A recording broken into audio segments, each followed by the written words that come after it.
Welcome to Nani Notes. Here we're going to graph four equations in the point-slope form with very convenient values for our x1, y1. Let's get to it. So we start with this one. Again, this is point-slope form.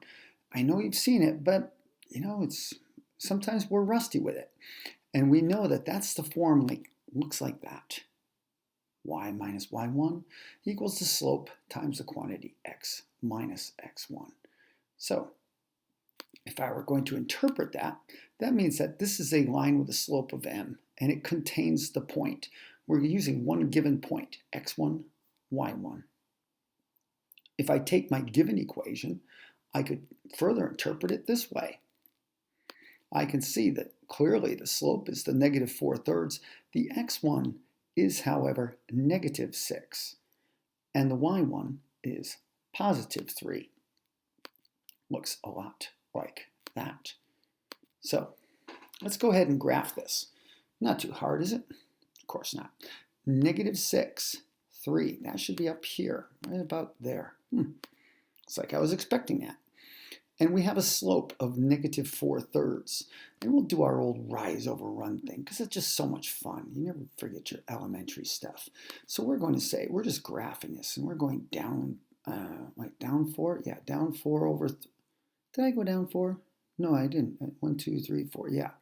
And over 3, down 4 over 3. And I'm going to go down 4 over 3. In the opposite direction, of course. If I was trying to find some integral values, I would go up 4, back 3.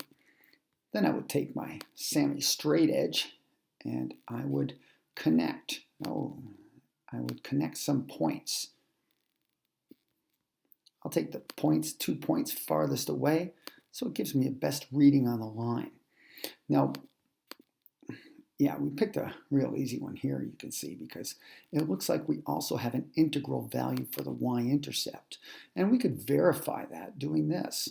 We could just say, well, let's do the distributive property, like that's what most of you guys would do anyway. We'll take the negative 4/3 times the whole number 6, and the 3's divide out nicely. I'm left with negative 8. And now I add 3 to both sides of the equation, and what you've done is you've bad banish. Well, how about if we get rid of that then? That's more like it. So you can see there we have converted it into slope-intercept form. And we verify here we have a y-intercept of negative 5. We have a slope of negative 4/3. Easy squeezy. Let's do a few more. Okay. So here I'm just going to, well, we obviously know the slope, but let's just write down the x1, y1, x minus 3. So I have a 3, y a minus 5. Heavens to Murgatroyds, I'm in the first quadrant. I'm at 3, 5. I'm up there. I was expecting that too. I've got a positive slope of 1/2. And I could do the up 1 over 2. I mean, you guys have done that enough, right? And I could go down 1, back 2. I can go down 1, back 2. Interesting. Down 1, back 2. It looks like I may not have an integral value here, but it doesn't matter.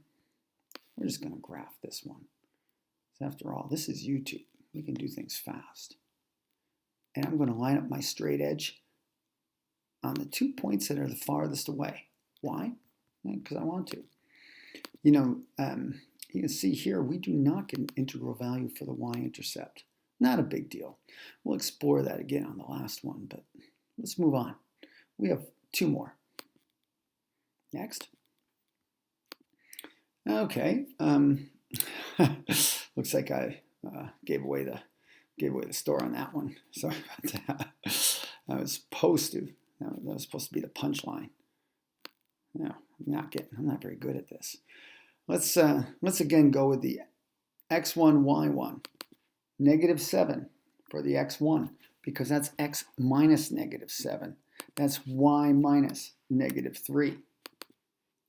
So my x1, y1, my given point is at negative 7, negative 3, okay? And I have a slope of negative 2. That's a steep slope, so this graph's going to be way down here. Now, when I graph that, I could put a bunch of points like that. Up 2, back 1. And when I put in the line, check this out. It's, here, I'm going to draw that. And now if you guys weren't so advanced, I say, does that cross the y-axis? Well, of course it does. Just cross it below our graph. Now, and as I was cleverly trying to hide this is what would happen if we took our algebra, if we were converting this given equation into slope-intercept. We would first distribute the negative 2, right? And then I'm going to subtract the 3 from both sides. Oh, I did it again. Dang, who is the editor? And there you go. So y equals negative 2x minus 17. Well, minus 17 is an integral value, but it's way down there. So it's going to go off our chart. But there you go. That's another one that we did. And we're going to do one more for practice. Just one more. Remember, this is practice. Oh, I like this one. I've got a y, I've got an x1, y1. I've got an x1 of 2 and a y1 of negative 5. So I'm going to go to negative 5. I'm down there. Fourth quadrant. See, every quadrant gets a turn. And then I'm going to say, I've got a slope of negative 2/3 down 2 over 3. Now I'll go back to the rise run just because I've had a lot of fun making this. I'm going to go down 2 over 1, 2, 3, down 2 over 1, 2, 3, and in the opposite direction. And watch what happens here. We're going to go up 2, back 3, up 2, back 3, up 2, back 1, 2, 3, and up 2, back 1, 2, 3, and there we are. We're going to take our line, connect our 2 points that are farthest away because it gives us the best, the cleanest edge. And again, we do not get an integral value there. Actually, you can kind of figure out what it is. You know it's going to be, well, I mean, this is going to be negative 1, 2, 3, and 2/3. How do we know that? Well, let's just do it. Here, if I do my distributive property here, now it's a little bit messier because I'm going to multiply and I'm going to get 4/3. But now I have to subtract 5 from that, which is subtracting 5/3. I'm sorry, 15/3. Oof. And that's going to give me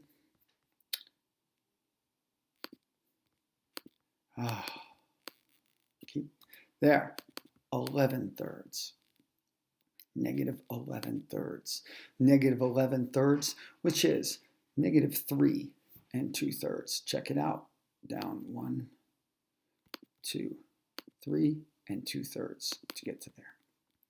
Worked out perfectly. Okay, everybody. Well, get your papers turned in, and thank you for watching Naughty Notes.